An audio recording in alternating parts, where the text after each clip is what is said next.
What union you're with, what's your title, and what's your position within the union? My name's Austin Keyser. I'm with the International Brotherhood of Electrical Workers. I'm the organizer and political coordinator in Portsmouth, Ohio. Right, Austin. What's your thoughts on the state of the economy right now? The economy's pretty bad right now. With the stock market, it's definitely a deterrent to foreign investment. Right now we're looking at a MMK steel plant from Russia coming into our area. It's a $1.3 billion foreign investment. A lot of jobs set to be union. Good chance the steel workers will be down there. It would be a great thing for our economy. I'm a little concerned. It's getting a little shaky with the state of our economy. If they can't sell steel here, they're not going to come here. Hopefully it'll move forward, but I'm not as optimistic as I was just 6 to 8 months ago. Another one is the uranium enrichment plant, Piketon, Ohio.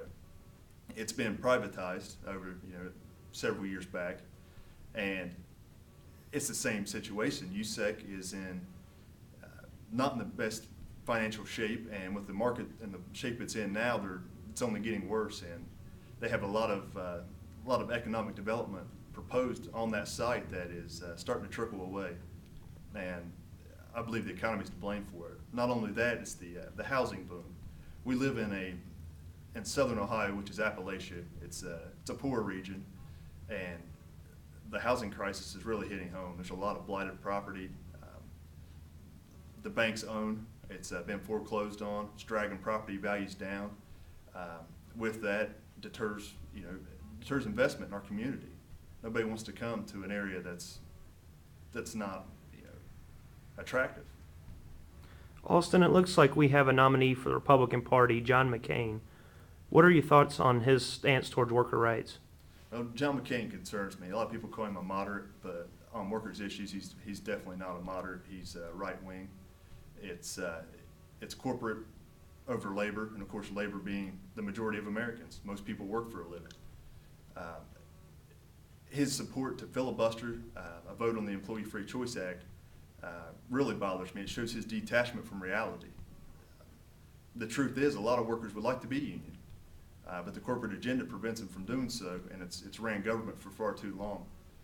His policies are not geared towards the working man. He tries to propose himself as a populist, and a maverick, but he's by far more corporate America than he is for labor. And like I said, that really concerns me, and it's a concern for our workers. It's a concern for the slipping wages. I mean, the gap between the upper end and the lower end on the wage scales is tremendous. And for them to not recognize that a slip in union density is a major issue for that, and that the laws in place are hindering the votes for union representation is, in my opinion, he's definitely not labor friendly. Thanks for your time, Austin.